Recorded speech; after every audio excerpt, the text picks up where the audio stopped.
ఒక చిన్న పట్టణంలో అరవింద్ అనే యువకుడు జీవించేవాడు. వయస్సు 30 ఏళ్ళు, కాని ఇప్పటికీ వివాహం కాలేదు. ఎందుకంటే అతనికి ఒక స్థిరమైన ఉద్యోగం లేదు. సోమరితనం అతని పెద్ద శత్రువుగా మారిపోయింది. పని ప్రారంభిస్తే వదిలేయడం, ప్రయత్నం చేస్తే ఆగిపోవడం.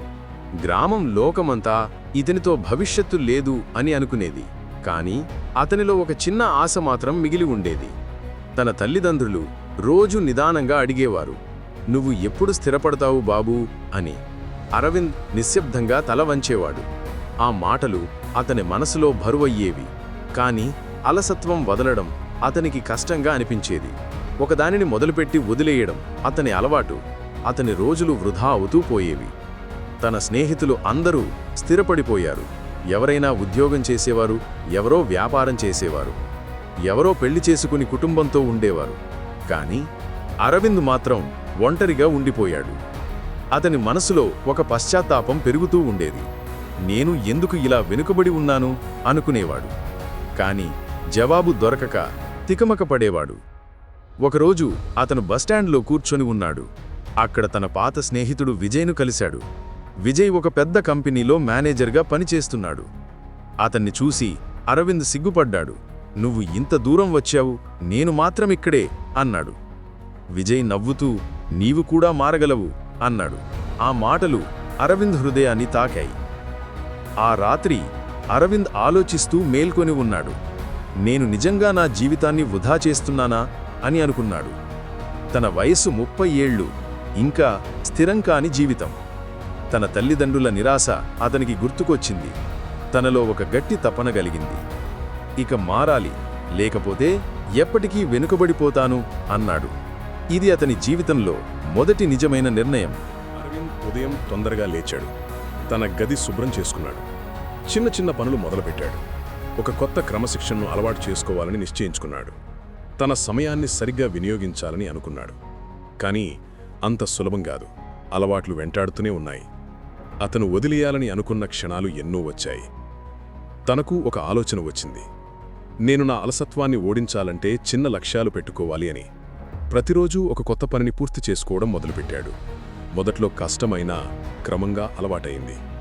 తనలో మార్పు గమనించగలిగాడు. ఇది అతనికి ఒక చిన్న విజయంలా అనిపించింది. చిన్న విజయాలు అతనికి పెద్ద ఉత్సాహం ఇచ్చాయి. అరవింద్ ఒక కంప్యూటర్ కోర్సులో చేరాడు. మొదట్లో పాఠాలు అర్థం కాలేదు.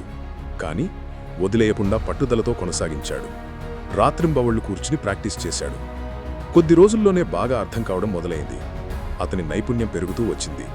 ఇది అతనికి ఒక కొత్త దారి చూపించింది. కానీ ట్విస్ట్ అక్కడే వచ్చింది. అతని తండ్రి ఒక్కసారిగా అనారోగ్యానికి గురయ్యాడు. అరవింద్ జీవితంలో కొత్త బాధ మొదలైంది. ఇంటి ఖర్చులు పెరిగాయి. డబ్బు అవసరం వచ్చింది. కానీ అతని దగ్గర ఆదాయం లేదు. అతను మళ్లీ ఒత్తిడిలో పడ్డాడు. ఇప్పుడు నేనేం చెయ్యాలి అని తలపట్టుకున్నాడు. అతని తల్లి కన్నీరు పెట్టుకొని చెప్పింది, "నువ్వే మా బలం బాబూ" అని. ఆ మాటలు అతని గుండెను పగలగొట్టాయి. తన కుటుంబం కోసం ఏదో చెయ్యాలని అనుకున్నాడు. అతను వర్క్ ఫ్రం హోమ్ అవకాశాలు వెతకడం మొదలుపెట్టాడు. కొన్ని చిన్న ప్రాజెక్టులు దొరికాయి. అవి చేసి డబ్బు సంపాదించడం మొదలుపెట్టాడు. మొదటిసారి తన కష్టం ఫలాన్ని చూశాడు. చిన్న మొత్తమే అయినా అది పెద్ద ఆనందమిచ్చింది. తల్లి కళ్లలో మెరుపు కనిపించింది. "మా కొడుకు మారిపోయాడు" అని తండ్రి కన్నీరు పెట్టుకున్నాడు. ఇది అరవింద్కి మరింత బలమిచ్చింది. తన శ్రమను రెట్టింపు చేశాడు. రోజురోజుకు అతను బలవంతుడవుతూనే ఉన్నాడు. అతను ఇప్పుడు పెద్ద ప్రాజెక్టులు తీసుకోవడం మొదలుపెట్టాడు. రాత్రింబవళ్లు పనిచేస్తూ ఉన్నాడు. అలసట ఉన్నా వదిలేయలేదు. నేను తప్పక విజయవంతమవుతాను అని ప్రతిజ్ఞ చేశాడు. అతని కస్టమర్లు అతనిపై నమ్మకం పెట్టుకున్నారు. డబ్బు కూడా బాగా రావడం మొదలైంది. ఇది అతని జీవితంలో కొత్త దశ. అరవింద్ జీవితం ఇప్పుడు మారిపోయింది. చిన్న ప్రాజెక్టులు చేస్తూ డబ్బు సంపాదిస్తున్నాడు. కాని విజయానికి దారిలో అడ్డంకులు కూడా ఎక్కువ. ఒక ప్రాజెక్టులో అతను చేసిన తప్పు వల్ల పెద్ద నష్టం జరిగింది. కస్టమర్ అతన్ని తప్పుపట్టాడు. "నీకు ప్రొఫెషనలిజం లేదు" అని అన్నాడు. అది అతని గుండెకు గుచ్చుకున్న బాణంలా అనిపించింది. ఆ రాత్రి అతను నిద్రపోలేకపోయాడు. "నేను నిజంగానే సరిపోదివాడినా" అని తనను తాను ప్రశ్నించుకున్నాడు. అతని మనసులో పాత సోమరితనం మళ్లీ పైకి వచ్చింది. "వదిలేయి, ఇది నీ వల్ల కాదు" అనే స్వరం వినిపించింది. కాని మరో స్వరం గట్టిగా పలికింది, లేదు, ఇప్పుడే వదిలేస్తే మళ్ళీ నాశనమవుతావు అని అతను కన్నీటి తడితూ లేచి ప్రతిజ్ఞ చేశాడు. అతను మరింత శ్రమ పెట్టాడు. తప్పులన్నింటినీ సరిచేసుకోవడం మొదలుపెట్టాడు. ప్రతిరోజూ కొత్త నైపుణ్యం నేర్చుకున్నాడు. అతని కష్టానికి ఫలితం త్వరగా కనబడింది. కస్టమర్ల నుంచి మంచి ఫీడ్బ్యాక్ రావడం మొదలైంది. కొత్త ప్రాజెక్టులు వరుసగా రావడం మొదలైంది. అతనిలో విశ్వాసం తిరిగి పెరిగింది. కానీ ట్విస్ట్ ఇంకా ఎదురొచ్చింది. అతని స్నేహితులు పెళ్లిళ్లు చేసుకుని కుటుంబాలతో సంతోషంగా ఉన్నారు. అరవింద్ మాత్రం ఇంకా ఒంటరిగా ఉన్నాడు. తల్లిదండ్రులు ఆందోళన చెందారు. నీ వయసు పోతుంది బాబూ, పెళ్లి చేసుకో అన్నారు. అరవింద్ నవ్వుతూ ఇంకా స్థిరపడాలి అన్నాడు. అతనిలో ఒక చిన్న బాధ మాత్రం దాచిపెట్టుకున్నాడు. ఒకరోజు అతను ఒక పెద్ద కంపెనీ ప్రాజెక్టు పొందాడు. ఇది అతని జీవితాన్ని మార్చే అవకాశం. కానీ ఆ ప్రాజెక్టు చాలా క్లిష్టమైనది. అందులో విఫలమైతే అతని ప్రతిష్ట పోతుంది. మొదట భయపడ్డాడు. తర్వాత తనలోని ధైర్యాన్ని గుర్తు చేసుకున్నాడు. ఇది నా పరీక్ష, తప్పక గెలవాలి అన్నాడు. అతను రాత్రింబవళ్లూ కష్టపడ్డాడు. తన శరీరం అలిసిపోయింది. కాని మనసు మాత్రం బలంగా నిలిచింది. ప్రతి సమస్యకు పరిష్కారం కనుగొన్నాడు. తప్పక విజయం సాధిస్తాననే నమ్మకంతో ముందుకు సాగాడు. ఒక్కసారి కూడా వదలలేదు. ఇది అతని జీవిత పోరాటం.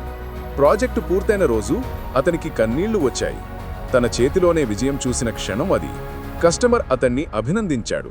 నువ్వు నిజంగా అద్భుతం చేశావు అన్నాడు. అరవింద్ ఆనందంతో తల్లిదండ్రుల దగ్గరికి పరుగెత్తాడు. ఇది మీకోసం అమ్మా నాన్న అన్నాడు. ఆ రోజు అతని జీవితంలో మలుపు తిరిగింది. అరవింద్ పేరు ఇప్పుడు పెద్ద కంపెనీలకు తెలిసిపోయింది. ఆయనను మరిన్ని ప్రాజెక్టుల కోసం సంప్రదించారు. డబ్బు కూడా బాగా రావడం మొదలైంది. ఇంటి పరిస్థితి పూర్తిగా మారిపోయింది. తల్లిదండ్రులు సంతోషంతో జీవించారు. గ్రామం లోకమంతా ఇదే నిజమైన మార్పు అని అన్నది. అరవింద్ ఇప్పుడు స్ఫూర్తిగా మారాడు. కాని అతని మనసులో ఇంకా ఒక కోరిక మిగిలి ఉంది. నా జీవితాన్ని పూర్తి చేయడానికి ఒక తోడు కావాలి అని. అతను పెళ్లికి అంగీకరించాడు. తల్లిదండ్రులు ఆనందంతో పెళ్లి జరిపించారు. అతని జీవితంలో కొత్త ఆనందం వచ్చింది. అతను ఇప్పుడు కుటుంబాన్ని కూడా చూసుకుంటున్నాడు. ఇది అతని జీవితంలో పూర్తి విజయగాథ. అతను ఒకరోజు తన స్నేహితులకు అన్నాడు, నేను 30 ఏళ్ల వయసులోనో మొదలుపెట్టాను అని. కాని ఇప్పటికి విజయాన్ని సాధించగలిగాను అన్నాడు. మనసులో మార్పు వస్తే ఏదైనా సాధ్యమే అని చెప్పాడు. స్నేహితులు అతన్ని చప్పట్లతో అభినందించారు. అతని కథ విన్నవారు కన్నీరు పెట్టుకున్నారు. ఇది నిజమైన ప్రేరణ. అరవింద్ ఇప్పుడు చిన్నపిల్లలకు క్లాసులు చెప్పుతున్నాడు. సోమరితనం విజయానికి శత్రువు అని వారికి చెబుతున్నాడు. చిన్న విజయాలను పట్టించుకోండి, అవే పెద్ద విజయాలుగా మారతాయి అన్నాడు. పిల్లలు ఆశ్చర్యంగా వింటున్నారు. వారి కళ్లలో ఆశ కాంతి మెరిసింది. అతని మాటలు వారి హృదయాలను తాకాయి. అందరూ అతన్ని గురువులా గౌరవించారు. తన ప్రయాణాన్ని గుర్తు చేసుకుంటూ అరవింద్ ఒకరోజు ఆలోచించాడు. నిజంగా నేను ఒకప్పుడు విఫలమవ్వడానికి దగ్గరగా ఉన్నాను అని అన్నాడు. కాని క్రమశిక్షణ, పట్టుదల నన్ను కాపాడాయి అని చెప్పుకున్నాడు. తన కళ్లలో గర్వం మెరిసింది. తల్లిదండ్రుల ఆనందం అతనికి బహుమతిగా అనిపించింది. తన కుటుంబం సంతోషంగా ఉండటం అతని విజయానికి ప్రమాణం. అతను తన జీవితాన్ని అర్థవంతంగా మార్చుకున్నాడు. రాత్రి ఆకాశం వైపు చూసి అతను చిరునవ్వు చిందించాడు. ఈ తారలు ఎంత వెలుగుతాయో మన కలలు కూడా అంతే వెలుగుతాయి అన్నాడు. మన కలలను సాకారం చెయ్యాలంటే కృషి తప్పదు అని అనుకున్నాడు. అతని మనసులో శాంతి వెల్లువెత్తింది. ఇకపై తన జీవితాన్ని వృధా చేయకూడదని మాట ఇచ్చుకున్నాడు. అతని కళ్లలో భవిష్యత్తు మెరుపు కనిపించింది. అతని హృదయం విజేతగా కొట్టుకుంది. అరవింద్ కథ ప్రతి ఒక్కరికీ ఒక సత్యం చెబుతోంది. సోమరితనం ఎంత పెద్ద శత్రువో చూపిస్తోంది. పట్టుదల ఎంత పెద్ద ఆయుధమో నిరూపిస్తోంది. ఏ వయసులో అయినా మార్పు సాధ్యమే అని చెబుతోంది. జీవితం ఒక్క క్షణంలోనే మారిపోతుందని చూపిస్తోంది. కష్టపడితే సాధ్యం కానిది ఏదీ లేదని నిరూపిస్తోంది. ఓకే ఫ్రెండ్స్, మన ఆలోచనలే మన శక్తులు. మీకు ఈ వీడియో నచ్చితే తప్పకుండా లైక్ చేయండి. మనసుకు హత్తుకునే వీడియోలు మన ఛానల్లో ప్రతిరోజు వస్తాయి. మన వీడియోలు మిస్ అవ్వకుండా ఉండాలి అంటే వెంటనే సబ్స్క్రైబ్ బటన్పై క్లిక్ చేసి పక్కనే ఉన్న బెల్ ఐకాన్ ప్రెస్ చేయండి. వీడియో పెట్టగానే మీకు నోటిఫికేషన్ వస్తుంది. ఈ వీడియోని మీ ఫ్రెండ్స్ అండ్ ఫ్యామిలీ మెంబర్స్కి షేర్ చేయండి. ఓకే ఫ్రెండ్స్, ఇంకో వీడియోతో మళ్ళీ కలుద్దాం. జై హింద్.